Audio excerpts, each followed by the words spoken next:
Rieccoci anche per il 2019, ci eravamo visti già per 2 puntate e stiamo un po' carburando, anche se devo dire che non siamo tanto abituati a questo freddo. Ne avevamo parlato anche la scorsa puntata, quando la neve per noi era un gioco, magari i primi fiocchi, poi è diventata anche un problema. Noi ci ritroviamo ogni settimana, il mercoledì in prima serata su Televideo Agrigento, l'LCN è il 92 del digitale terrestre in tutta la Sicilia e parte della Calabria meridionale, e poi naturalmente in diretta quello che è lo streaming sul nostro sito www.televideoagrigento.tv, che potete naturalmente vedere in tutto il mondo, oltre al caricamento della puntata che mettiamo nella home page del nostro sito, e quindi poi magari veicolarla anche sui social network per una maggiore condivisione. Durante il corso della settimana, lo sapete, andiamo in replica praticamente tutti i giorni per cercare un po' di acchiapparvi tutti, anche questo è il nostro mestiere, no? Arrivare più gente possibile, più telespettatori, e dobbiamo dire che siamo molto soddisfatti. Il nostro format piace, siamo seguiti, riceviamo stimoli, indicazioni dai nostri telespettatori, delle segnalazioni su quelle che sono le piccole e grandi realtà del nostro territorio che Target da oltre 10 anni mette in evidenza grazie alla direzione e ai proprietari di Televideo Agrigento, che ancora una volta mi concedono fiducia.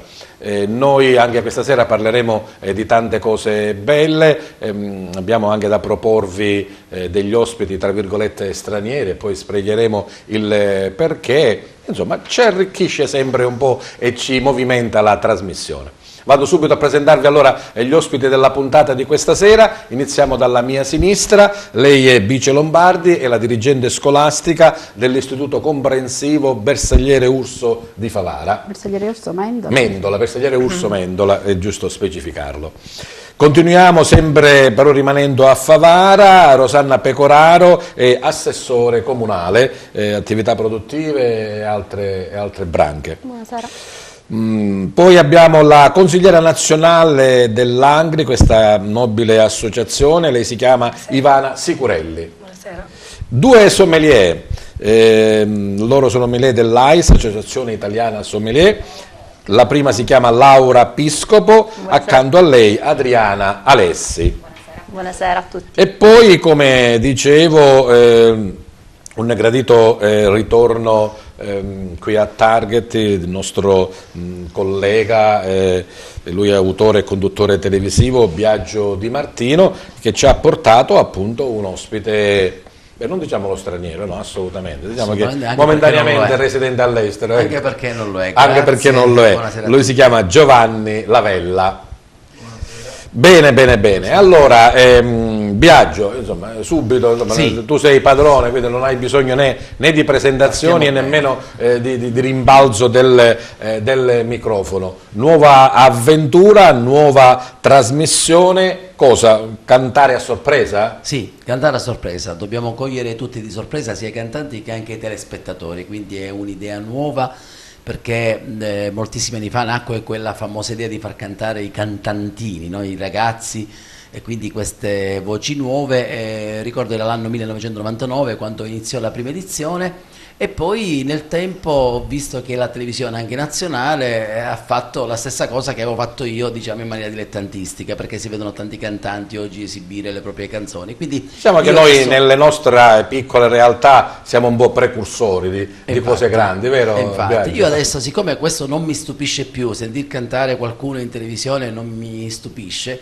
allora ho fatto qualcosa di diverso. Anziché i ragazzi venire in trasmissione a cantare, siamo noi che attraverso dei gangi familiari di sorpresa andiamo a casa del cantante e ci portiamo tra l'altro un'attrezzatura non indifferente, perché c'è il service audio, video, telecamere, c'è una struttura. Bisogna approntare tutte quelle cose tecniche dal punto di vista audio e video per far sì che poi il prodotto sia ottimo, qualitativamente accettabile.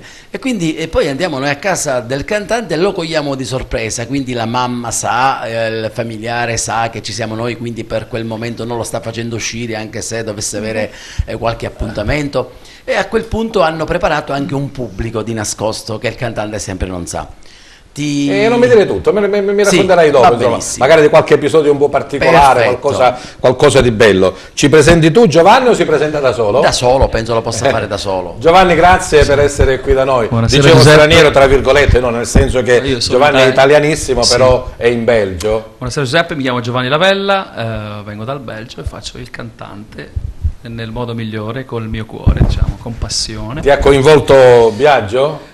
Sì, attraverso il mio, diciamo, produttore che conosce Biagio. Oggi mi trovo qui e devo dire grazie, perché Agrigento è veramente meravigliosa. In Belgio c'è una televisione che fa qualcosa di simile? Sì, ci sono delle televisioni locali, ma ultimamente ho partecipato alla trasmissione di The Voice in Belgio. Ecco, The Voice. Quindi insomma verrà in febbraio, diciamo, verrà in onda. Naturalmente nella nostra trasmissione il cantante canta. Ti sei preparato per fare questo? Sì. Assolutamente sì, molto preparato. Bene, conosciamo anche gli altri nostri ospiti. Laura Piscopo, che beviamo stasera? Francese. Sì, perché francese? Perché amo la Francia. Ami la Francia, dobbiamo essere anche un po' patrioti, insomma. Allora andiamo in Sicilia. C'è un ritorno, una preferenza dei vini francesi? C'è ancora naturalmente una disputa tra noi e loro, insomma, chi sono i migliori? Io sposo molto il concetto della Francia per quanto riguarda il terroir.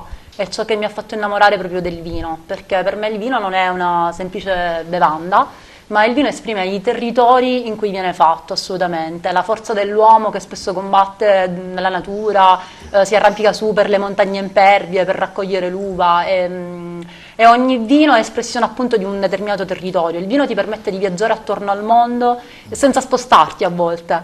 Io ho visto che per esempio c'è, faccio un esempio, non so, il Cabernet Sauvignon, sì, anche in Sicilia, no? Sì, cosa ha di particolare o di diverso rispetto a un Cabernet Sauvignon di un altro territorio?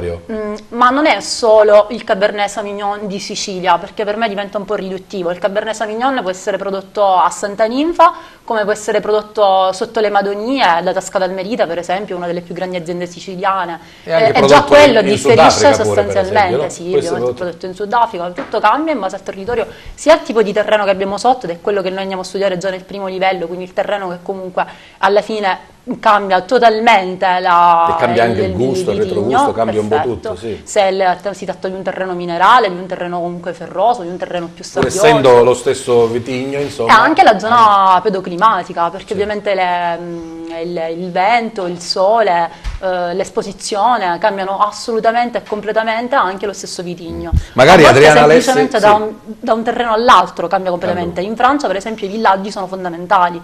Cioè un villaggio dista dall'altro semplicemente da una stradina e cambia completamente anche il prezzo. Io ho avuto la fortuna di andare quando ero a Parigi, a Port de Versailles, che c'è l'esposizione, la fiera, diciamo, di Parigi, c'era la fiera, si chiama dei Vigneroni Indipendenti, una cosa del genere, insomma. Sì. Migliaia e migliaia di produttori, piccoli produttori che facevano grandi vini. Dicevo, forse Adriana Alessi è un po' più siciliana, o no? O anche tu sei filo francese? No, io le piemontese. No, sono assolutamente filo italiana, però diciamo che amo un po' dei territori diversi, nel senso la Sicilia è forse un mini continente, la Sicilia, perché è bellissima, perché rappresenta davvero tantissimi territori in un piccolo posto. Anche nel vino, diciamo, oltre che nella cultura. Proprio nel vino stavo parlando. Infatti sì, abbiamo la possibilità di avere dei vini quasi molto simili a come vengono fatti in Alto Adige, proprio che sì, è impensabile sull'Etna. E magari invece altri vini che vengono coltivati proprio sulla spiaggia, non so, vicino Marilena Barbera a Menfi, sanno proprio di mare, e senti lo iodio quasi dentro il vino, in un bicchiere di bianco. Il re della tavola è sempre il Nero d'Avola? Punti di vista.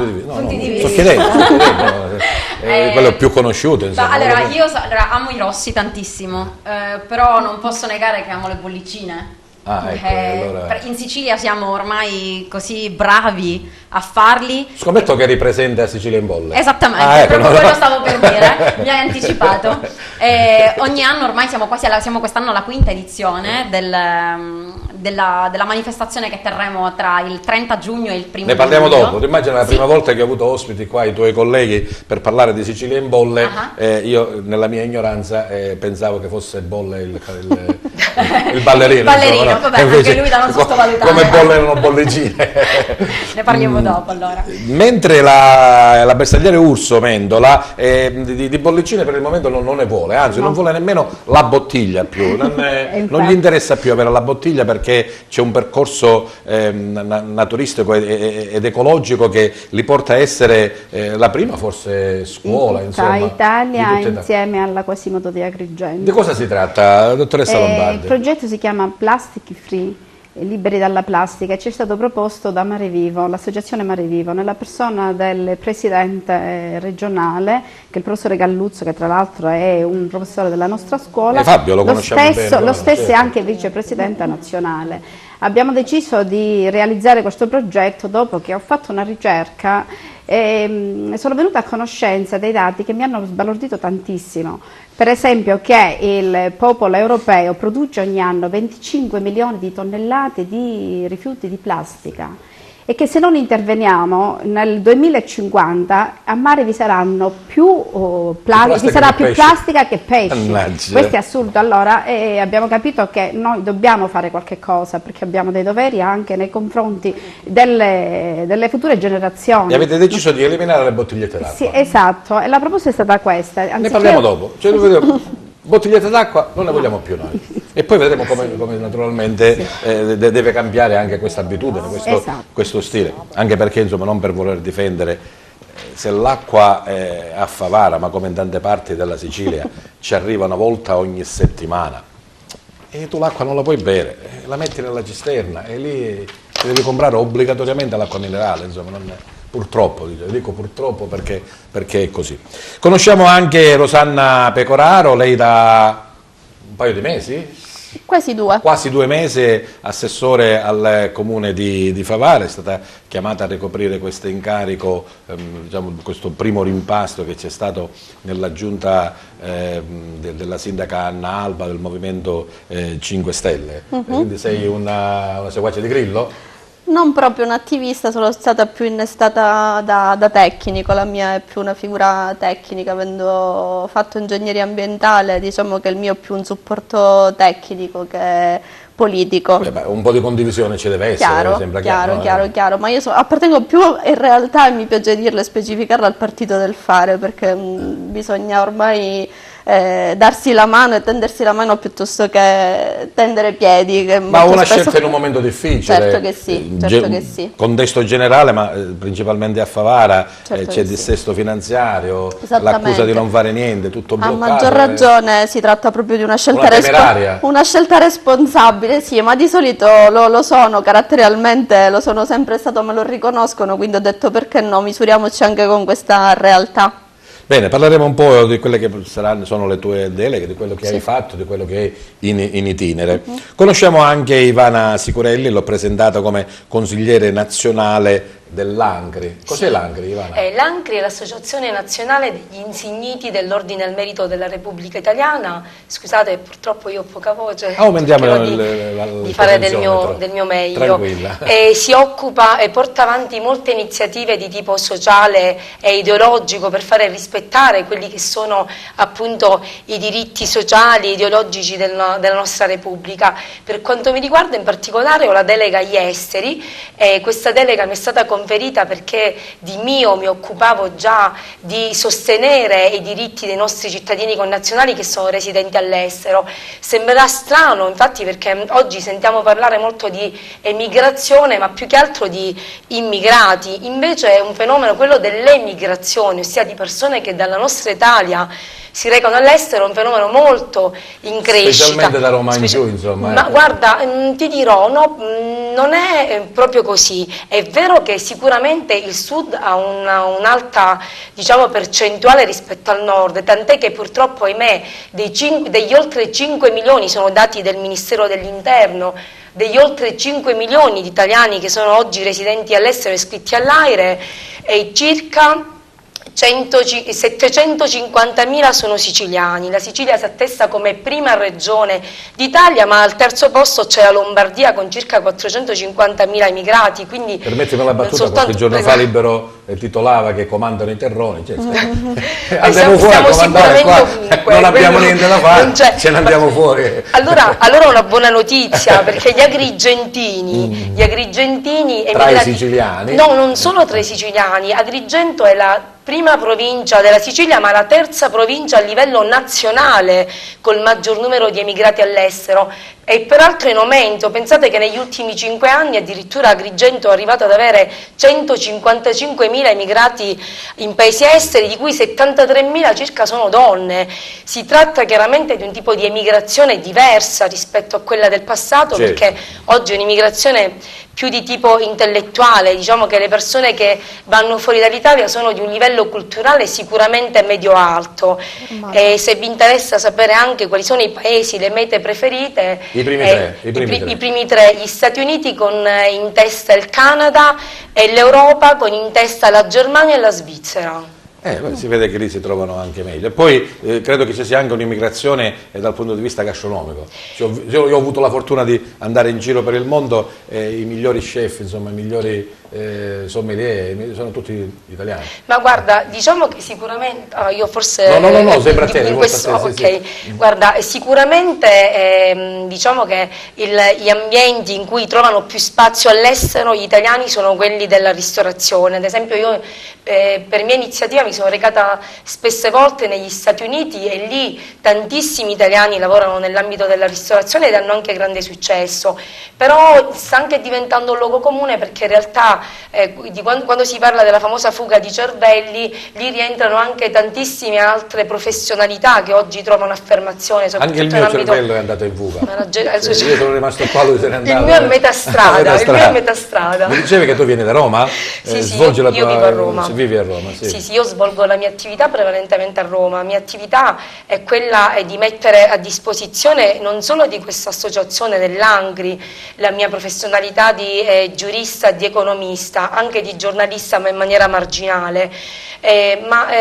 Questa delega mi è stata attribuita perché di mio già mi occupavo di sostenere quelli che erano i diritti dei nostri cittadini italiani che si trovano fuori dal paese, perché secondo me è importante che la nostra italianità e che i nostri valori vengano rispettati e non vengano elusi quando noi ci troviamo fuori dal nostro paese. Ma in Europa non siamo tutti uguali, insomma. No, io parlo dovrebbe essere un'unica nazione, insomma, ormai queste differenze. Guarda, sostanzialmente io avevo creato dei gruppi, avevo dei progetti che sto cercando di portare avanti. Ovviamente, non essendo un politico, non posso farlo personalmente, ma attraverso delle mie conoscenze, insomma, vado un po' a rompere le scatole, a bussare alla porta di chi può aiutarci, certo, e cercando di ottenere qualcosa. Il progetto era quello di creare una sorta di sito che potesse fungere da interscambio diretto con il cittadino italiano che si trova all'estero, laddove ha la necessità di venire a conoscenza di alcuni dei suoi diritti. Certo, normative che magari cambiano, delle leggi che si aggiornano. Non soltanto normativi, perché in realtà attraverso questi gruppi che ho formato, che uno si chiama La Voce di Tutti Italiani Residenti all'Estero, di cui hanno parlato anche riviste a livello nazionali, mi sono arrivate tantissime domande, fra le varie richieste a volte anche cose che apparentemente sono banali. Parlo di emigrati che magari sono meno recenti. Qualcuno mi chiedeva, ad esempio, io ho lavorato per 10 anni in Italia, sono da 15 fuori, io percepirò la pensione anche per la parte della mia residenza in Italia, o la percepirò soltanto qui? Diciamo che un professionista magari sa rispondere, una persona che non è altrettanto informata si trova in difficoltà per cose che potrebbero essere apparentemente banali. Quindi... Bene, proseguiremo a conoscere questa tua attività. Volevo ritornare con la dottoressa Lombardi per spiegarci meglio, insomma, come si arriva a questo percorso. L'avete sentito, anche Repubblica ha titolato qualche giorno fa, Bersagliere Urso di Favara e Quasimodo di Agrigento, plastic free, senza bottigliette. E come bevono i bambini allora? Mediante le borracce. Abbiamo trovato già degli sponsor, inizieremo con la scuola secondaria di primo grado. I ragazzi, anziché utilizzare le bottigliette di plastica, utilizzeranno le borracce che riempiranno a casa. Insomma, iniziamo così, poi continueremo eliminando anche i bicchieri di plastica, le posate, i piatti. Quello che ci interessa è lanciare un messaggio. Cosa possiamo fare per salvare il nostro pianeta? Ecco, cominciamo dalle bottigliette di plastica. Abbiamo trovato gli sponsor e abbiamo anche coinvolto l'assessore Bennica, che è l'assessore all'ambiente di Favara, l'abbiamo informato se ci può dare una mano d'aiuto proprio a cercare sponsor. E poi farò una circolare e in questa circolare spiegherò cosa e per quale motivo noi utilizziamo le borracce e il male che può fare, insomma, la plastica. Coinvolte le famiglie naturalmente, sicuramente che credo sicuramente risponderanno bene. Sì, no? Ma questo messaggio poi dovrà passare alle famiglie. Faremo anche degli incontri con esperti del settore, insomma, perché il nostro dovere è quello di, oltre che formare, educare, di informare soprattutto, perché tanti non sanno quello che sta succedendo con la plastica. Ecco perché è importante. La scuola è un'agenzia educativa, un luogo di formazione, non solo di formazione, di informazione e di educazione, quindi è il nostro dovere intervenire. I ragazzi, i bambini indirizzati già da piccoli a capire determinati meccanismi sicuramente da grandi faranno meglio di noi. Magari. Esatto. Noi non gli stiamo lasciando sicuramente un bel pianeta. Ecco perché dobbiamo intervenire, è il nostro dovere.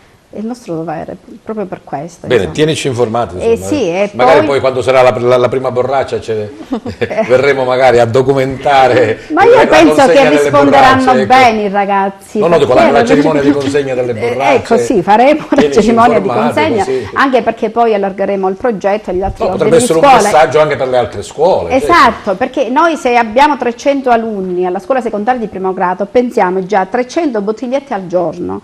Per 5 giorni alla settimana sono 1500 bottigliette, in un mese già sono 6000 bottigliette. Certo. Ecco, e questo già è tanto. Se poi iniziamo noi come scuola e altre scuole faranno differenziate, esatto, faranno, ecco, altre, ne abbiamo parlato proprio con l'assessore Bennica di questo discorso. Sommelier Episcopo, per fortuna diciamo, il vino si gusta in calici di vetro, il vetro sappiamo che è riciclabile, quindi diciamo, andiamo bene. Come si arriva a diventare sommelier? Magari iniziando così, non sommelier professionista, ecco, uno che magari piace il vino, vuole sapere delle tecniche particolari, insomma delle cose, deve fare una scuola, deve fare un corso, che cosa? Allora, ci sono dei corsi ovviamente prestabiliti, fatti appunto dall'Associazione Italiana Sommelier, dalla quale provengo anche io. Io ho appena fatto qualche mese fa il terzo livello, adesso a gennaio, il 30 gennaio partirà il primo. No? Certo, il terzo livello ovviamente poi si fa un esame di qualificazione e poi diventi sommelier professionista ovviamente, però prima di approcciarsi al terzo livello bisogna iniziare ovviamente dalle basi, le basi sono il primo livello inizierà proprio qui ad Agrigento, anzi per lo più a Porto Empedocle, presso l'Hotel dei Pini il 30 gennaio.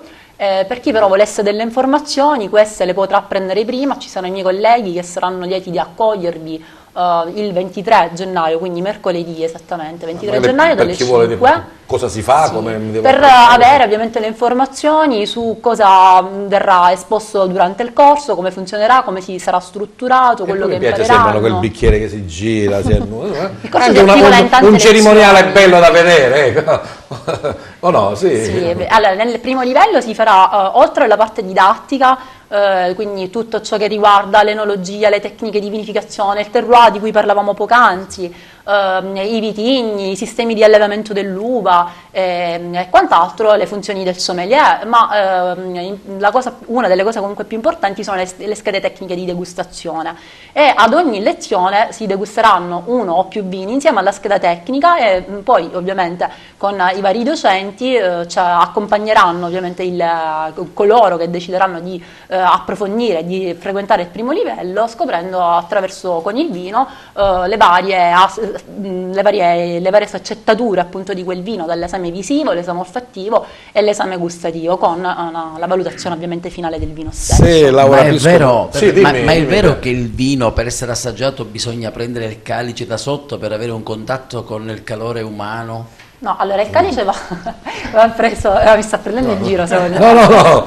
Allora il calice va preso ovviamente alla base, purtroppo spesso vedo anche in televisione o in alcuni eventi enogastronomici proprio gente del settore che prende il calice proprio dalla parte alta del bicchiere. Invece il calice va preso al di sotto, proprio alla base del calice, anche per non commissionare soprattutto gli odori con il vino. Per valutare proprio tecnicamente il vino devi allontanare il più possibile dal calice e non influire anche negativamente sulla temperatura di servizio del Quindi vino. l'esatto opposto. Esatto opposto, ti hanno informato si male. giustifica lo stelo lungo del bicchiere di vino. Io sono astemia, mi sto ubriacando solo a sentir parlare di vino.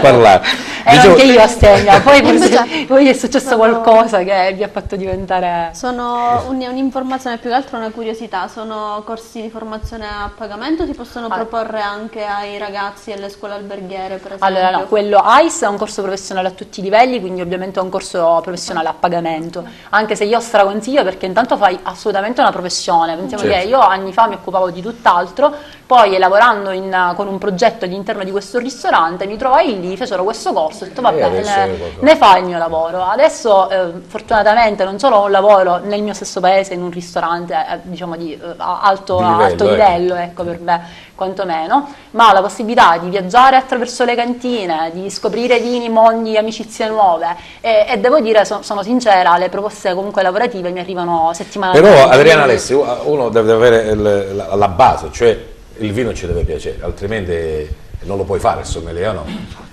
Diciamo che tutto dipende dalla curiosità che uno ha nei confronti di questo mondo. Sicuramente è un mondo molto particolare, per me è un mondo di passione perché io faccio tutt'altro nella vita e sono sommelier per passione. In famiglia abbiamo sempre avuto questo interesse per il mondo enogastronomico, perché fin da piccola comunque si mangiava, si beveva, si andava in giro proprio in Italia per assaggiare in posti diversi. E poi naturalmente forse abbiamo iniziato anche a guardare oltre quello che era il semplice piatto di pasta e quindi il semplice abbinamento con un bicchiere di vino. Immagina che io di cognome faccio Moscato, però sono lontano, sono un po' lontano, quindi diciamo che l'attività dell'AIS di Agrigento allora è molto è una bella associazione, insomma, è una bella associazione, proprio a marzo appunto con Laura dicevamo prima, ci siamo diplomate nel 2018, è stato giusto? 2018. Ci siamo diplomate al terzo livello e ci siamo diplomati in 50. Quindi è una delegazione molto importante, abbastanza numerosa, sicuramente in Sicilia, forse mi pare, se non ricordo male, la più numerosa. E stiamo lavorando veramente bene perché stiamo promuovendo una serie di attività all'interno della provincia di Agrigento, tra cui, come diceva Laura, il primo corso, ma non solo i corsi professionalizzanti, ma anche eventi di avvicinamento al vino un po' per tutti. Come dicevamo prima, il Sicilia in bolle.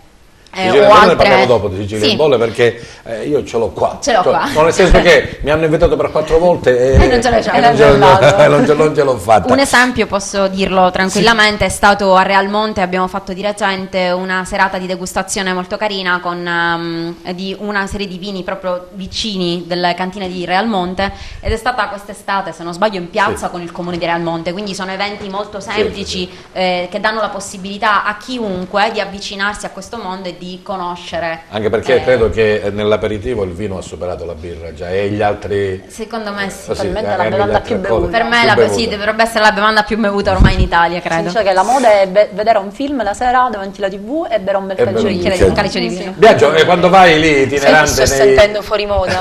Itinerante non bevevo, quindi ancora sei in tempo. Nei tuoi cantanti a sorpresa, insomma, devi stare attento, ma devi stare attento come prendi il campo. Mi fanno trovare i dolci. Ecco, lasciamo perdere. Però sai, pensavo questo, io non sono un intenditore di vino, di vino. Vuoi parlare anche tu ancora di vino? Sì. No. Se io dovessi, penso, dico, come fanno loro? Perché se io dovessi assaggiare già il secondo vino, il palato rimane condizionato dal gusto precedente. No, ci sono le tecniche. Perché non sono un assaggiatore.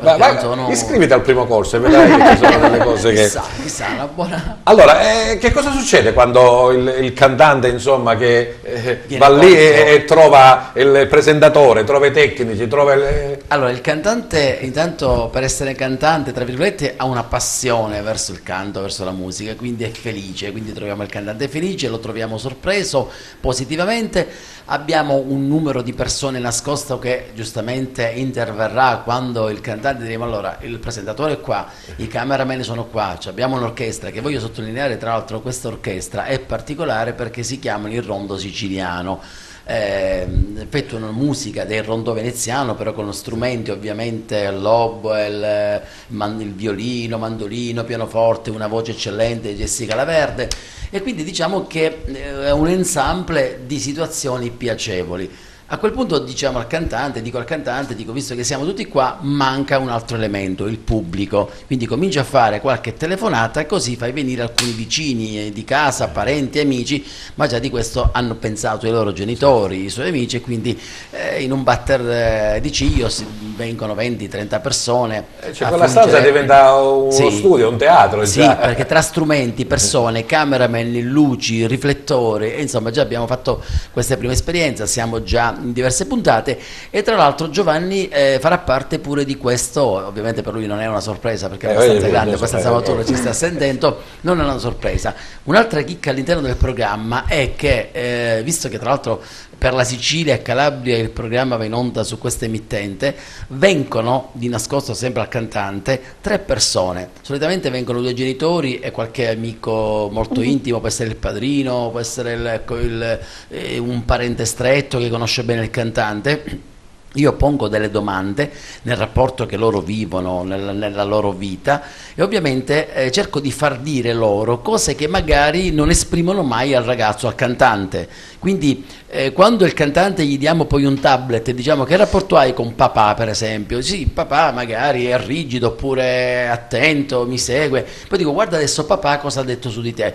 E solitamente qui suscitiamo sempre l'emozione. Siamo andati sempre a finire con il pianto ovviamente di quelli che non fanno male. Certo, il pianto di gioia. Sì, e quindi andiamo, come dire, a sborzare quel sentimento, che poi il ragazzo, la ragazza, insomma, rimangono sorpresi, e questo fa piacere. Ecco la novità, diciamo, tra virgolette, di quella che potrebbe essere poi la trasmissione di semplici cantori e non, che giustamente un format che anche le loro la tua idea è sicuramente vincente. Giovanni, allora parlaci un po' di te. Abbiamo detto che sei un siciliano belga.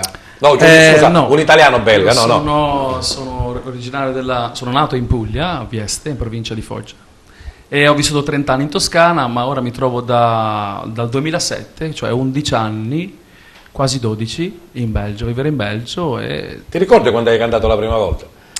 La prima volta è stato 5-6 anni fa. Ecco, è successa una cosa nella mia vita e mi sono... No, generalmente quando ho degli ospiti dico: sì, io cantavo la prima volta quando andavo all'asilo, nel senso, no, cioè il tuo approccio è stato... l'approccio è stato, grande, diciamo, a dire la verità, il mio primo approccio è stato quando facevo nel 97, facevo l'animatore sulle spiagge, così un pochettino, e mi dilettavo nel canto, ma non avevo la passione che ho riscoperto, diciamo, 5-6 anni fa. Quella è stata proprio, è arrivata così, non so neanche spiegarla. Ma di questo ne hai fatto una professione? Sì, faccio parte, io canto sia da solo come Giovanni Lavella, e faccio parte anche di un gruppo di cantanti, la Dalli Musica, siamo circa 10 cantanti, e organizziamo dei concerti lì dove viviamo in Belgio, non so se conoscete Genk, Bruxelles, Charleroi, Liège, e a volte facciamo anche qualcosa in Olanda. La musica italiana, è inutile dirlo, è amata in tutto il mondo, no? Certamente, ma sia i classici che anche le nuove leve, insomma. Sì, ma noi come gruppo cantiamo anche però in inglese, in francese e anche in spagnolo qualcosa. Siamo un po' internazionali, ma più che altro musica italiana, sempre nel cuore. Dicevo che l'ospite cantante deve cantare, è un obbligo che... Sono obbligato, ecco, sono obbligato. Cosa ci prepari come prima esibizione? Allora, come prima esibizione ho una canzone di un produttore di Charleroi che si chiama Benedetto Artibano, che faceva parte dei Dragoni, un gruppo musicale, non so se vi ricordate la canzone Stella d'Argento. Oh, come no, c'è Stella d'Argento che brilli nel cielo, sì, infatti... E si chiama Settembre, parla d'amore, io adoro le canzoni d'amore e adesso ve la presenterò. Bene, allora il centro del nostro studio Grazie, è tuo, per Target a voi Giovanni Lavella, prego.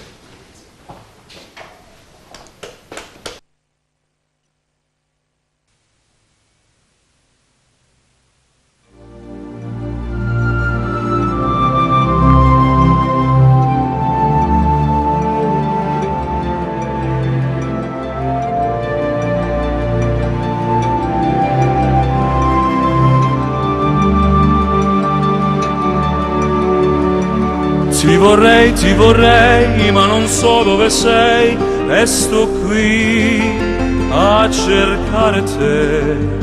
Quanto pianto lo sai, ma non so come mai, sento un vuoto dentro te. Ma quando viene settembre e ripenso alla mia vita, mi ritorna in mente, insieme al mare sulla riva, ricordando i sogni che facevamo sotto il sole. Oggi sono solo su questa spiaggia mentre piove. Ti vorrei, è vietato, lo sai, il mio cuore è già preso ormai. Ti vorrei, l'ho promesso anche a lei, non potrò tradirla assai. Ma quando viene settembre e ripenso alla mia vita, sento le tue labbra e che sfioravo con le dita, stesi sulla spiaggia, un velo bianco ci ricopre. Dopo viene l'alba e mi ritrovo senza amore.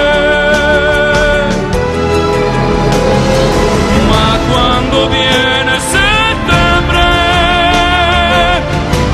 e ripenso alla mia vita,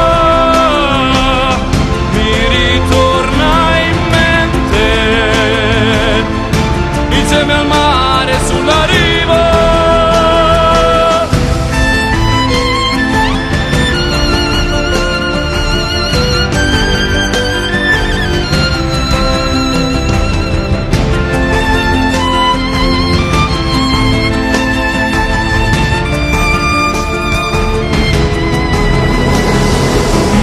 Quando viene settembre e ripenso alla mia vita, mi ritorna in mente quella tua voglia infinita.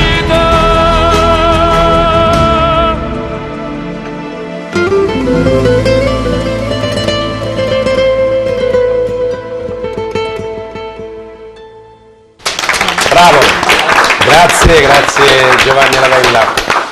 Ma poi puoi fare qualche telefonata, qualche messaggino lì in Belgio dicendo che su www.televideoagrigento.tv ti possono vedere. Allora, non la vediamo col digitale amici, terrestre, però sì. in streaming sì. Allora, amici, parenti, fan del Belgio, dell'Italia, perché io ho molti parenti anche in giro per l'Europa.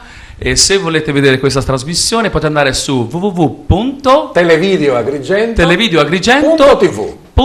Grazie per la pubblicità. Seguiteci. Prego, grazie a te Giuseppe. Ritorniamo a Rosanna Precolaro. Dicevamo temeraria nell'affrontare questo percorso amministrativo al comune di Favara. Poco meno di 2 mesi, ma insomma il lavoro e l'impegno è stato un po' forte e stressante. Sì, perché sono stata nominata a novembre, quindi già eravamo in procinto dell'organizzazione delle festività natalizie. Io come delega anche sport e spettacolo, per cui sono stata tirata in ballo sin da subito a organizzare il Natale a Favara. E come prima cosa qualche piccola polemica con l'albero con i cacciatelli, esattamente. Non è iniziato nel migliore dei modi, perché comunque è stato un progetto che abbiamo sposato, visto comunque pochi fondi che avevamo a disposizione. Abbiamo sposato il progetto di una ragazza che aveva sviluppato in piccolo l'albero coi cascitelli in una villa a Favara lo scorso anno, e quest'anno invece c'è l'abbiamo... stato, per chi non lo sa, un albero costruito con le cassette della frutta, no? Che all'inizio ha Esattamente. dato qualche perplessità, qualcuno l'ha iniziato lo sfottò, però poi piano piano. Poi sì, insomma. no, diciamo che siamo stati poi ripagati perché ne ha parlato Radio Vaticano, ne ha parlato anche Radio Monte Carlo, dicendo che, portandoci a paragone, dicendo che l'albero più costoso era stato realizzato a Dubai con smeraldi e diamanti, e quello più economico a Favara con le cassette della frutta. Però a noi non Poi è si è dispiaciuto. unita la stella dei runners, Esatto, no? poi diciamo che Favara si pregia di avere collaboratori fantastici come sono i ragazzi delle associazioni Runners. Hanno realizzato con un proprio progetto sviluppato nell'ultimo mese, insomma da novembre in poi, una stella totalmente realizzata da loro e anche finanziata da loro, per cui è anche questo che ha fatto la differenza, insomma. Diciamo che è diventata anche l'attrattiva della piazza Cavour, perché poi tutti gli sposi ne hanno approfittato, famiglie intere venivano a fare le loro foto sotto l'albero in prossimità della stella. Diciamo che è stato molto apprezzato quell'addobbo natalizio Andiamo della più piazza. alla sostanza, insomma, tu hai delle deleghe importanti, attività produttive, diciamo che quella sviluppo più, economico, esattamente, quella che mi è più affine è sicuramente la progettazione europea. Io in realtà sino ad oggi non mi sono confrontata con grosse progettazioni, perché il grosso del lavoro è stato fatto da chi mi ha preceduto, da Umberto Rumolo, che è stato, come dicevo, si è dimesso prima che io fossi nominata. C'erano delle basi già solide. Esattamente. I frutti infatti li vedremo proprio adesso, nel senso che partiranno già delle progettazioni, cioè più che altro delle realizzazioni di cui si è occupato Umberto come progettista, naturalmente col supporto del Dipartimento. Certo, esattamente. del Dipartimento. Poi ho le attività produttive, siamo in fase di rodaggio del SUAP, quindi l'impresa in un giorno per intenderci, e siamo sempre diciamo, a parte in fase di rodaggio, anche in fase di assestamento, perché si tratta sempre di un'attività che è partita da poco tempo. Ho anche rapporto con le associazioni e gli enti religiosi, che non è di poco conto, ma impegnano particolarmente, perché comunque le richieste le richieste sono diverse, devono essere sentite con sensibilità diverse, perché si tratta dell'associazione più sportiva piuttosto che dell'associazione dei disabili, che hanno esigenze poi, insomma, diverse. cosa che forse magari non si vede tanto, c'è la pancia che è un pochettino... Sì. Diciamo che Temeraria lei è una lei. Dice lei? Sì, Temeraria doppiamente, perché sì, sono in attesa, cioè siamo in due in realtà. Sì. Avete più forza, siete in due, insomma, avete più forza. Diciamo che ho voluto aumentare la quota rosa in giunta, perché è aumentata la quota rosa in giunta. Sì, oltre al sindaco ci sono io, ma anche mia figlia. I rapporti con gli altri colleghi? Ottimi, mi sono trovata, all'inizio pensavo persone conosciute, perché volti conosciuti a Favara, ma sconosciute dal punto di vista operativo, perché comunque ci siamo confrontati con questa esperienza solo adesso. Devo dire una squadra volitiva, si lavora tanto, si collabora tanto, che è fondamentale. Purtroppo, certo, la situazione non è iniziata nel migliore dei modi, perché comunque veniamo fuori da una situazione che si sa già aveva comportato dei dissapori. Il bilancio, c'è il dissesto, c'è la commissione ministeriale per la liquidazione. Il bilancio, insomma. Notizia di oggi, è stato protocollato. Non lo scriverò io domani. Esattamente. No, c'è il parere positivo del revisore dei conti, quindi, sono quindi stato avvisato. Esattamente, sì.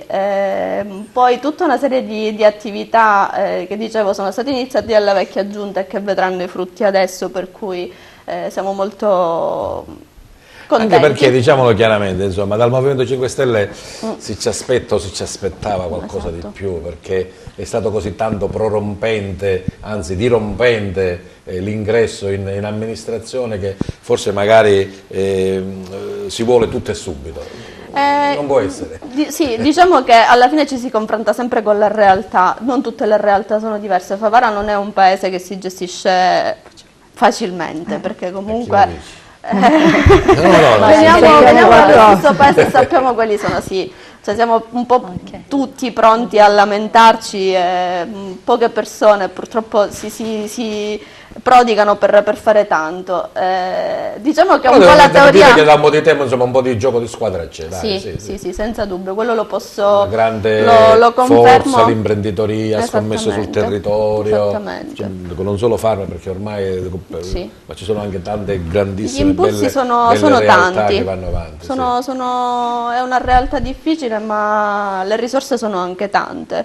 È Natale 2 anni e mezzo, almeno l'amministrazione, non so il tuo impegno, dico, ci sono 2 anni Natale è stato organizzato con sponsor privati e finanziamenti che sono venuti da singole volontà, cioè da persone che mi incontravano e mi dicevano so che stai facendo fatica ad organizzare il Natale, voglio dare anche io il mio contributo. Abbiamo organizzato quasi 20 giorni di manifestazioni, semplici manifestazioni, senza pretendere tanto, vista anche la situazione, ma ci siamo riusciti.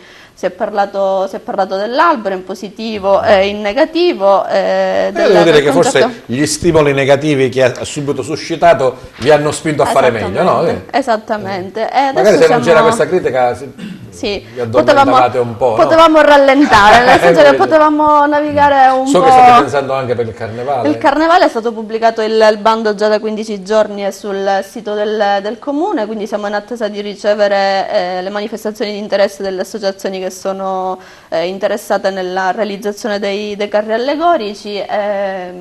Naturalmente anche in questo io ho frenato un po' la macchina, nel senso che non mi piace promettere... Indovina che cosa mancano? Indovina che cosa mancano, dico, e che frena l'entusiasmo? I soldi. Sì. Ovviamente. Loro questo problema non ce l'hanno, all'estero vivono un'altra realtà. Insomma, dai, un po' il mondo del paese. E poi un'altra cosa fondamentale e bellissima, ieri si è svolto in comune il secondo incontro con le varie parti coinvolte per l'organizzazione della Festa della Legalità, che già siamo alla 11ª edizione. Molto, molto positiva la macchina, esatto, le scuole partecipano molto volentieri ai concorsi che vengono proposti e si svolgerà la prima settimana di maggio. Bene, va bene. Dottoressa Lombardi, Bige, naturalmente mi viene un po' difficile abbinare Mendola alla Bersagliere Urso. Perché la Mendola la vedo morta, nel senso che purtroppo è la bella parte struttura della scuola, non come struttura, dicevo io, come struttura purtroppo è quella la struttura, ma fortunatamente però abbiamo anche gli altri plessi ora che sono stati ristrutturati completamente, i lavori a breve finiranno, abbiamo una scuola completamente nuova, sicura. Sono stati rifatti i prospetti, i bagni, gli infissi, tutto quanto. I termosifoni li hai accesi? Sì. Perché subito. No, perché so che hanno fatto show, qualcuno è andato a fare anche scuola a sole invece Noi ci siamo attivati subito, appena abbiamo ricevuto la determina, abbiamo anticipato noi chiaramente, come ogni anno, abbiamo acquistato il gasolio. E poi si vedrà. E poi speriamo. Dicevamo Bersagliere Urso Mendola non è solo plastic free, ma c'ha anche altre iniziative, che sono state veramente anche riconosciute e valide. Sì, noi l'anno scorso abbiamo avuto il primo premio nazionale per quanto riguarda un rap sul cyberbullismo. La Microsoft ci ha premiati dotando la scuola di una postazione tecnologica per ogni alunno di quella classe. Era una classe quinta, veramente siamo stati i primi, quindi sono stati loro stessi a venire a Favara, a venirci a premiare, per noi è stata una grandissima soddisfazione. Abbiamo avuto anche altri primi premi, un primo e un secondo premio per un altro progetto sul comportamento sui mezzi pubblici organizzato dal Ministero dell'Istruzione e dei Trasporti, e i ragazzi hanno vinto il primo e il secondo premio. Insomma, tantissimi premi. Poi 2 anni fa siamo stati a Sanremo, abbiamo vinto il primo premio a livello internazionale a pari merito con la Turchia per quanto riguarda la nostra scuola in vetrina, presentando tutti i prodotti tipici di Favara. Ma siamo sempre aperti alle novità. Quando andavo io a scuola facevo matematica, italiano, storia, tutte queste noi cose facciamo tutti i progetti che riteniamo che possono essere interessanti. Però c'era una grande ricreazione, mezz'ora di ricreazione che era una cosa favolosa. No, 10 minuti semplicemente. Solo 10 minuti. Abbiamo tanti progetti in cantiere che abbiamo inserito nel piano dell'offerta formativa, progetti molto interessanti che riteniamo che possono allargare gli orizzonti culturali degli alunni, che possono essere interessanti per loro, perché tutto quello che si fa per gli alunni, per esempio con la Farm.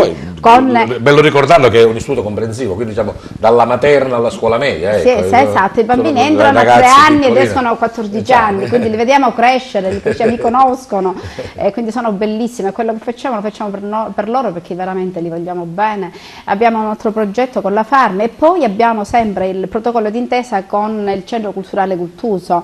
Ti ricordo che nella nostra scuola c'è la sede logistica del centro, abbiamo una biblioteca bellissima che è in uno stabile sempre all'interno della scuola, diciamo negli spazi di pertinenza della scuola, per uno stabile a parte. La nostra scuola è frequentata da scrittori, è frequentata da poeti, e quindi i nostri alunni hanno la possibilità di fare un incontro con l'autore, di fare un incontro. Addirittura è stato ospite nostro Rizzoni, che è della casa editrice Mondadori, e quindi i ragazzi hanno avuto modo di fare delle domande quando vengono a presentare i libri loro stessi, quindi fanno delle domande, fanno progetti di lettura all'interno di questa biblioteca, perché è frequentata proprio da tantissime persone. Una grande soddisfazione. Sì, sì. Ivana, poco fa dicevi dei diritti degli emigrati italiani all'estero, ma quali sono le richieste o comunque le problematiche più ricorrenti? Ma guarda, di recente una problematica sicuramente molto sollevata è quella della cittadinanza italiana, riacquisire la cittadinanza italiana per i figli, ad esempio, di immigrati che sono all'estero. So che qualche politico di buona volontà si sta impegnando per questo, ma non è l'unica iniziativa. Poi io ti dico, mi occupo da 2 punti di vista di questo aspetto, perché dal punto di vista dell'ANCRI, ad esempio, di cui ti parlavo prima, il sostegno più che altro è al di là di quello che è il diritto o la richiesta materiale, no? Del bisogno materiale. In questo caso più che altro l'impegno è quello di cercare di protrarre nei paesi esteri i nostri valori e gli ideali che caratterizzano noi italiani e la Repubblica Italiana, l'identità degli italiani. Ad esempio, una battaglia è quella della cercare di reintrodurre nelle scuole straniere l'insegnamento obbligatorio dell'italiano, soprattutto laddove ci sono i cittadini italiani che studiano, e sono veramente tantissimi. Sono veramente tantissimi. So che anche da questo punto di vista c'è al momento in atto un impegno politico da parte di, adesso non voglio far nomi perché ma se c'è però so che c'è un sottosegretario agli esteri, forse perché è di origine italo-americana, comunque che vive negli Stati Uniti. Quindi questo problema lo sente di più, che si sta occupando, che sente molto di più questo problema e se ne è fatto carico, se ne sta occupando. Invece quello di cui tu mi chiedevi, quali sono le richieste? Beh, le richieste materiali sono di vario genere, ma non riguardano solo emigrati precedenti, che magari, come l'esempio che riportavo prima della pensione, no? La problematica di dove e come percepire e riscuotere la pensione quando tu hai lavorato per diversi anni in un paese e poi proseguito in un altro paese, ma anche per i più giovani che vanno spesso all'estero, non sanno ad esempio come poter aprire un conto corrente perché ci sono delle difficoltà per una persona che all'inizio si reca in un altro paese. Vero è che noi abbiamo i consolati che si occupano di questo, però è anche vero che spesso i consolati all'estero non riescono a far fronte a tutte le richieste, che non solo sono di questo genere. Adesso poi in generale l'associazionismo diciamo che ha un front office e un riscontro più diretto. Assolutamente. C'è più fiducia all'associazione che alla parte burocratica. Alla classe, sì, sicuramente più che alla classe politica, ahimè oggigiorno, però questo in un certo senso ci fa, come dire, ci fa anche piacere, perché in quanto associazione appunto riscuotiamo grande successo, abbiamo diversi delegati come anche in 12 paesi al mondo.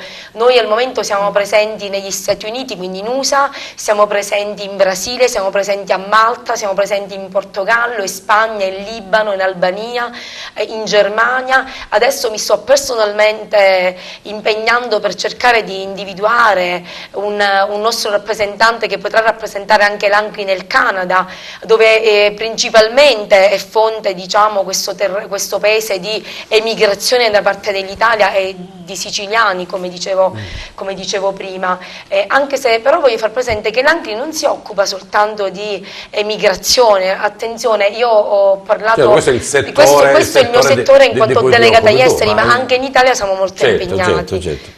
Di lavoro ce n'è, insomma. Ce n'è di lavoro, e come? Bene, ritorniamo alle nostre sommelier. Avevo interrotto prima Adriana Alessi sul discorso del bolle, che non è il ballerino, ma sono le bollicine che anche in Sicilia sono ottime, e devo dire anche che stanno dando un po' di filo da torcere alla tua amica filofrancese, no?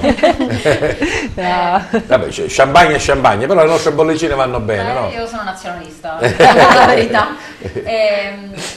Allora, la manifestazione che si terrà tra fine giugno e i primi di luglio, quindi 30 giugno e 1 luglio, è una manifestazione organizzata dall'Associazione Italiana Sommelier, appunto, che si occupa di presentare e far assaggiare e degustare tutte le cantine vinicole che producono vini con bollicine o vini frizzanti.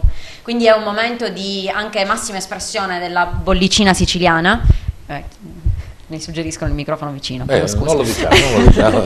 È la prima, diciamo, è la quinta edizione di questa massima espressione delle bollicine siciliane.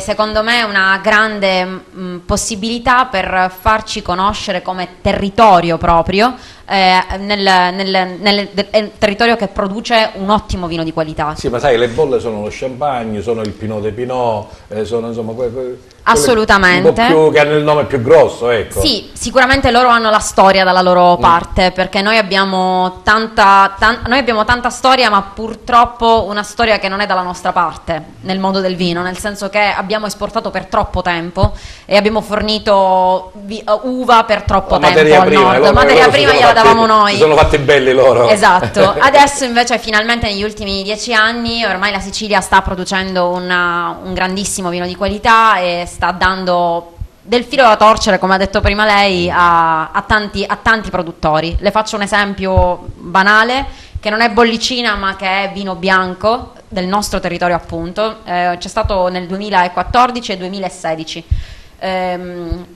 viticoltori associati di CVA, il Grillo Biologico, che è un vino da... Abbiamo avuto ospiti in esatto, studio, è un vino veramente qualitativamente elevatissimo, ma di un prezzo irrisorio.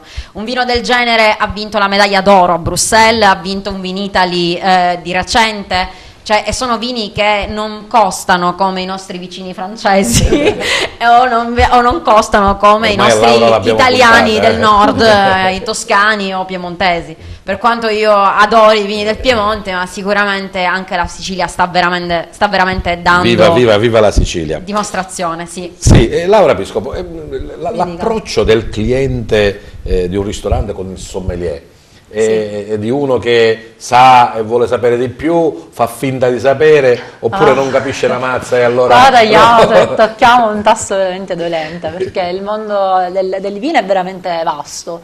Ma chi chiede sa già cosa vuole o si affida totalmente al sommelier? No, allora, c'è gente che pensa di sapere e non sa niente, purtroppo tu devi stare lì zitto, perché giustamente il cliente, tra virgolette, ha sempre ragione. Cioè, cerchi ovviamente di istruirlo, però è come quando mi chiedono: scusi, mi dà un prosecco siciliano? Il prosecco siciliano non esiste. Il prosecco è una delle bollicine più esportate al mondo in Italia, però il prosecco è prosecco, è un metodo Charmat prodotto con un unico vitigno che è Glera, ed è prodotto soltanto in Veneto, soltanto lì. In Sicilia c'è il metodo Charmat siciliano, devi spiegare, però, oppure il metodo classico siciliano, ma non esiste. Però devi far finta di nulla, lo mangi. E l'abbinamento vini, pietanze? E c'è invece la gente appunto che si assolutamente dà tutto in mano al sommelier e crede invece nell'abbinamento cibo-vino, che è quello più importante, perché proprio per chi parte magari come Ivana, giusto? Più accanto dice: io non ho mai bevuto, però il vino non è solo bere. Dubito anche il vino sulla partenza. spesso è quello che noi poi facciamo come mestiere, insomma come lavoro, la nostra professione, consiste proprio nell'abbinare, nel valorizzare un determinato cibo, e qui la mia collega che ha anche un blog sul cibo mi può coadiuvare insomma nella mia tesi. È importantissimo perché spesso il vino valorizza il cibo e così anche il cibo valorizza il vino, cioè è una cosa, è un tutt'uno sostanzialmente. Ma sfatiamo l'abbinamento bianco con pesce? No, assolutamente, non esiste che il bianco si abbini solo al pesce, così come non esiste che il rosso si abbini soltanto alla carne. Dipende tutto dal vino, dipende dalla struttura del cibo e dipende da tante cose che si studiano appunto quali sono gli aromi, il sistema di cottura, gli aromi, se parliamo di un pesce grasso, per esempio, già possiamo comunque assolutamente andare a mettere un vino che comunque contenga anche un po' di alcolicità in più o comunque dei tannini che possono essere contenuti in un vino rosso. Poco fa Adriana diceva del rapporto qualità-prezzo. Certo, scegliere un vino al supermercato che ti costa 1,50 euro, insomma, manco la bottiglia, dai. Diciamo che magari quello no. Io quello, vabbè, No, nel senso che non possiamo pretendere qualità di una bottiglia di 1,50 euro. Comunque io penso che ogni produttore che faccia il proprio mestiere e lo fa con qualità, attenzione, comunque la qualità si paga in ogni, penso non solo nel vino, ma si paga nel cibo, si paga nell'auto dove io lavoro, cioè si paga in qualsiasi settore in cui noi lavoriamo sicuramente, quindi credo ci sia comunque da fare attenzione e discernere. Sicuramente il costo che in Sicilia hanno i vini è meramente più basso rispetto al nord, ma perché è la terra che costa meno. Cioè, se voi valutate una terra, un territorio in Toscana, un territorio in Piemonte, comprarlo costa un'infinità, perché lì è il terroir che si paga. Tranne l'Etna. Assolutamente, tranne l'Etna, perché lì stanno rivalutando questo concetto. Laura Piscopo, due vini, un bianco e un rosso che ti senti di consigliare, anche se facciamo pubblicità, dai, niente ci fa. Addirittura, allora, rimaniamo in Sicilia. Allora, come bianco io consiglio assolutamente, per esempio, di provare uno Zibibbo, prodotto però nel messinese. Tutti conosciamo lo Zibibbo come lo Zibibbo principalmente di Pantelleria, sostanzialmente invece lo Zibibbo nell'antichità era presente anche nel messinese. Solo che successivamente, siccome queste vigne erano impiantate sulla sabbia, poi ovviamente sono state espropriate perché, come tutti ben sappiamo, la spiaggia è un menè demaniale. Questa signora, che si chiama Enzaola Fauci, che è un'azienda appunto del messinese, decise di ritornare su quelle spiagge in cui andava da bambina, di prendere, e adesso produce uno Zibibbo un po' più internamente rispetto ovviamente alla spiaggia, ma siamo sul mare. Io dicevo nero tavola, forse perché come rosso, no, perché mai nero tavola? Uno dei miei vitigni preferiti siciliani, quindi rimanendo in tema di vitigno autoctono siciliano, è sicuramente il Nerello Mascalese, un vitigno appunto autoctono dell'Etna. Territorio, come abbiamo già anticipato, come ha anticipato poco fa Adriana, assolutamente completamente differente da tutto il resto della Sicilia. Ci troviamo quasi a 1000 metri di altezza per alcuni vigneti, quindi sicuramente anche una viticoltura in parte eroica, non in parte, in gran parte eroica. Si pensi che nel 2000 c'erano appena 3 aziende che producevano sull'Etna, adesso siamo a più di 120 aziende, molti di questi vini sono stati premiati da diversi giornalisti, da diverse riviste di cronaca, eccetera, eccetera. E uno di questi vini, che è assolutamente un vino molto, molto particolare, di un'azienda assolutamente di nicchia, che peraltro è prodotta dal nostro presidente AIS regionale, ho appena bevuto a pranzo, quindi lo diciamo, è il Prima Terra Rosso. Va bene. Che è un Nerello Mascalese. Sono 2 indicazioni che magari volete provare. Biagio, io mi trovo per caso questo libro, se Gerlando può venire qui insomma, a inquadrare lo splendido faccione di Biagio Di Martino, ad un passo dal successo. Ma ci fermiamo lì ad un passo oppure poi ci arriviamo al successo? Io per Scaramanzia nell'ultimo capitolo ho messo progetti per il futuro, quindi per non segnare una fine, diciamo, di carriera o di, manco voglio dire manco altro, dico, nel senso che il percorso di vita continua, niente, io sono stato così invitato, ho una carissima amica che di mestiere è ambasciatrice, allora giustamente a te incuriosisce la vita di una persona che faccia vita blindata, che faccia una vita particolarmente movimentata, e allora mi facevo raccontare un po' le sue storie di vita, i suoi percorsi, e anch'io raccontavo le mie, no? di situazioni, dei miei percorsi di vita, pensando che fossero così, diciamo, visto che li vivo, pensavano fossero importanti, e lei mi invitò, dice: perché non metti uno dietro l'altro questi episodi e fai un libro? Me lo diceva sempre, poi alla fine... C'è la tua storia dentro allora? Sì, c'è tutta una mia autobiografia, parte proprio dai miei primi ricordi quando avevo 4 anni, quindi ho fatto delle fotografie, ho fatto una sfida con la memoria in un primo momento, ho meravigliato anche sono stati anche i miei familiari, nel senso che io racconto nel libro delle vicissitudini che loro vivevano ma che hanno anche dimenticato. E poi racconto il mio vissuto, diciamo, da studente, da universitario, da studente in medicina. Le tappe che hanno segnato il tuo percorso da operaio manovale a Parma Nord, Parma del Nord, poi in Germania, in fabbrica, poi Lampedusa, il militare, l'aeronautica, e poi da lì parte inaspettatamente questa carriera artistica. Tutto nasce con Domenico Modugno, è raccontato lì. E oggi, diciamo, è lì che hai fatto il passo, insomma. E lì oggi sono soddisfatto. Il successo c'è, lo dobbiamo riconoscere. Insomma, assolutamente perché... sì, è una frase che leggendo il mio libro frequentemente si trova, è una frase che io dico anche con me stesso: chi lo avrebbe detto mai? Perché possibilmente io sono adesso amico di tantissimi cantanti, sono stato a casa per esempio di Ricciarelli, Doretta Berti, Enzo Paolo Turchi, Carmen Russo, tanti artisti, tipo l'ultima volta sono stato a cena con Lando Buzzanca, eccetera eccetera. È una cena preparata da Nada, abbiamo mangiato a casa di Gianni Nazzaro, e allora tutte le volte che sono a casa loro, oppure tutte le volte che qualcuno di loro mi chiama telefonicamente, io con me stesso dico sempre una frase: ma chi lo avrebbe detto mai? Bene, complimenti a Biagio. Il tempo vola, mannaggia, quell'orologio lo volevo fermare, ma purtroppo non è così. Una volta uno ha detto fermati o sole e ci è riuscito, ma io non ci sono riuscito. Giovanni, dimmi Giuseppe. Ci dai qualche notizia sul tuo futuro? Ecco, allora, da domani in poi, insomma, che cosa stai preparando? Allora, al nostro gruppo stiamo preparando dei concerti che si svolgeranno lì vicino dove viviamo noi, specialmente nella zona francese del Belgio, perché voi sappiate che insomma, sì, tra breve. E volevo cogliere l'occasione per, se mi permetti Giuseppe, di ringraziare intanto Biagio De Martino che mi ha proposto a te nel programma e ringraziarti personalmente l'abbiamo accolto con di essere qui, perché è stata una bella cosa, bellissima cosa. E anche il mio produttore che si trova qui nel pubblico. Il tuo produttore, l'hai citato prima? Sì, che è Agrigentino, si chiama Dalli Cardillo, perché io lo chiamo sempre solo Dalli, ma Dalli Cardillo Gerlando, che lo ringrazio, che ha contattato Biagio, insomma, c'è tutta una storia dietro. Perché non viene un attimo? Dai, è una cosa estemporanea. Gerlando, vieni. Dai, è una cosa estemporanea. Ma lui si vergogna, capito? No, vabbè, dai, ti metti lì accanto al... No, non è programmata.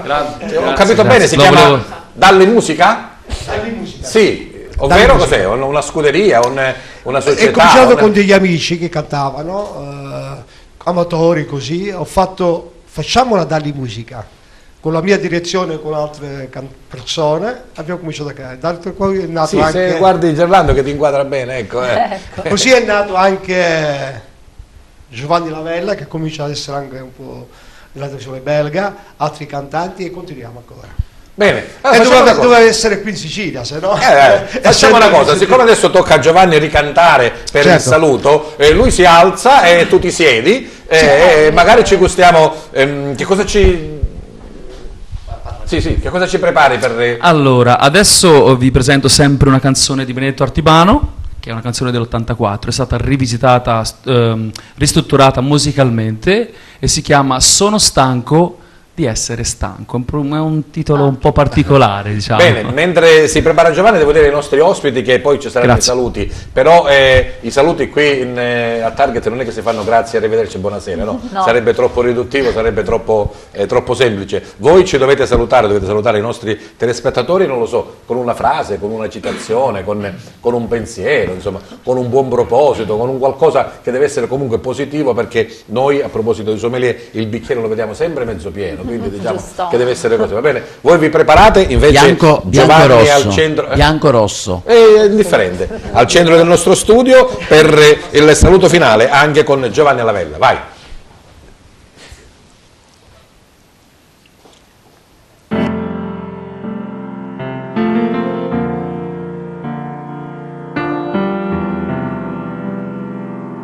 voglio andare via, non voglio restare qui con voi.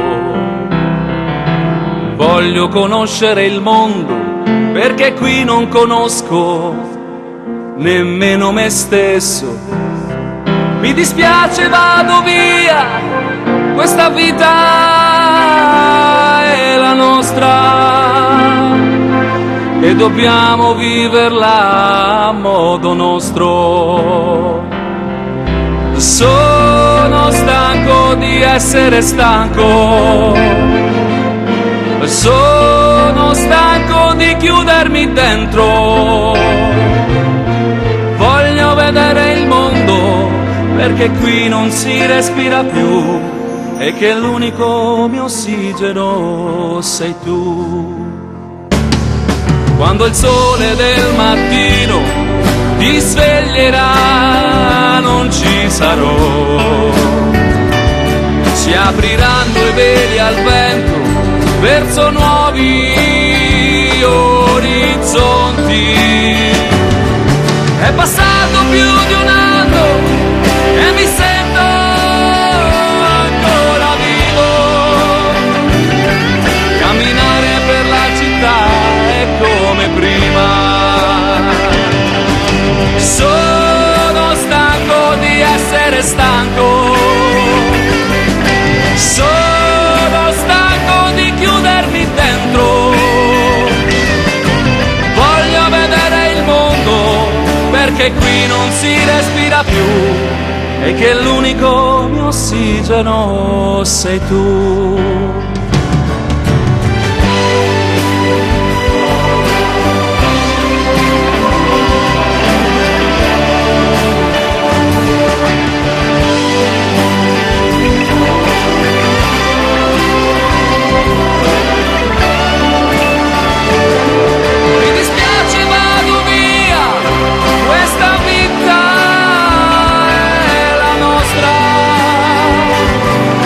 Dobbiamo viverla a modo nostro e dobbiamo viverla a modo nostro.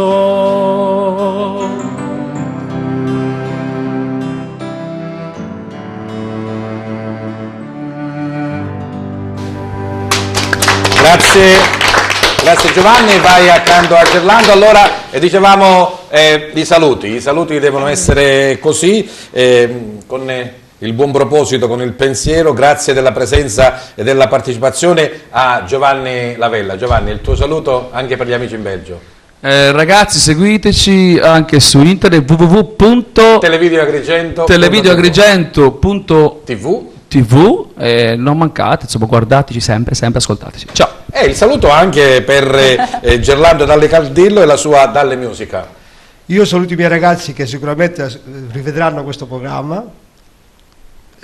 Agrigento è la mia città, di mio padre, le mie origini, e sono contento di essere qui, di aver portato un cantante qui in Italia, qui in Sicilia, qui ad Agrigento. Grazie a tutti, arrivederci, a prossima volta. Grazie a Biagio Di Martino e il suo programma Cantare a sorpresa. Sì, sarà una sorpresa per tutti, per i cantanti, anche per il pubblico, come ti dicevo. Bene, per i saluti cosa possiamo pensare? Ti dico che una volta c'era un industriale che faceva delle scarpe, aveva una fabbrica di scarpe e mandò 2 suoi operai in Kenya, in posti diversi. Aveva detto: andate lì e vedete se si può impiantare una fabbrica di scarpe. Tornarono, allora il primo disse: sarà un fallimento. Dice: perché? Perché lì camminano tutti scalzi. Risponde l'altro: ce la faremo a gonfie vele. Perché? Perché lì camminano tutti scalzi. Bene, grazie della presenza e della partecipazione ad Adriana Alessi, sommelier dell'AIS. Intanto grazie per la possibilità che ci avete dato. Vi saluto e vi ricordo che anche l'AIS Agrigento ha una pagina Facebook, AIS Agrigento. Lì tramite la pagina riusciamo a comunicarvi le varie manifestazioni che facciamo, che teniamo per tutti, così magari più persone nuove nel mondo del vino possono avere più informazioni. Ben venga che ci vediamo con tutti quanti, con quelli che ci seguono a Sicilia in Bolle o magari a qualche altra manifestazione. Quindi, a parte la grazie. pubblicità, Laura Piscopo, il suo saluto. No, lei ce l'ha il microfono già. Ok, visto che passasse. E allora, io ovviamente saluto tutti, ringrazio voi per averci ospitato qui. Ha già detto tutta la mia collega, quindi riguardo all'essere dirigente non voglio aggiungere altro, se non che è una grandissima famiglia e che ovviamente saluto tutti quanti e a cui voglio bene. Io ho iniziato questo percorso e continuo a farlo e mi approccio a questo mondo ogni volta come una bambina che ha appena imparato una cosa, appena appreso una cosa nuova. Quindi in rapporto a tutto questo vorrei dire a tutte le persone che sono al nostro ascolto, prefiggetevi un obiettivo e cercate di realizzarlo, perché se non abbiamo un obiettivo nella vita non possiamo ovviamente raggiungerlo. Bene, un po' più stretta ancora Ivana Sicurelli del Coordinamento Nazionale di Angri. Intanto ringrazio anche io per questa ospitata e anche noi ricordo che abbiamo un sito per i curiosi, per chi volesse approfondire, www.ancri.it. Io mi rivolgo a tutti quegli italiani, siciliani o agrigentini che intendono recarsi a vivere all'estero. Bene, seguite i vostri sogni perché è importante, ma non dimenticate mai di essere italiani. L'Italia sempre nel cuore. Grazie a Rosanna Pecoraro, assessore al Comune di Favara. Io di solito non vesto i panni del politico, però questa volta voglio essere il politico furbo e approfittare della situazione per invitare i tuoi ospiti a Favara. Non abbiamo soldi per pagare cachet degli ospiti, cioè degli artisti per come è giusto che sia, però sicuramente caloro mano per ripagare le prestazioni, sì, il cantante sicuramente potrà calarsi benissimo nelle nostre manifestazioni, le ragazze della nostra sagra dell'Agnello Pasquale che sarà a Pasqua, quindi tutti benvenuti a Favara per le prossime manifestazioni e volere e potere, insomma. Grazie a Bice Lombardi, dirigente del Bersagliere Urso Mendola di Favara. Sì, intanto voglio ringraziare voi per avermi dato la possibilità di partecipare a questa bellissima trasmissione. Voglio concludere con una frase rivolta a tutti coloro che ci stanno ascoltando. Finalmente la frase, l'aspettavo. Insieme per un futuro migliore. Bene, grazie della vostra presenza e partecipazione e grazie soprattutto al nostro gentile pubblico che anche per questa volta ha avuto la bontà di seguirci. Buona serata a tutti.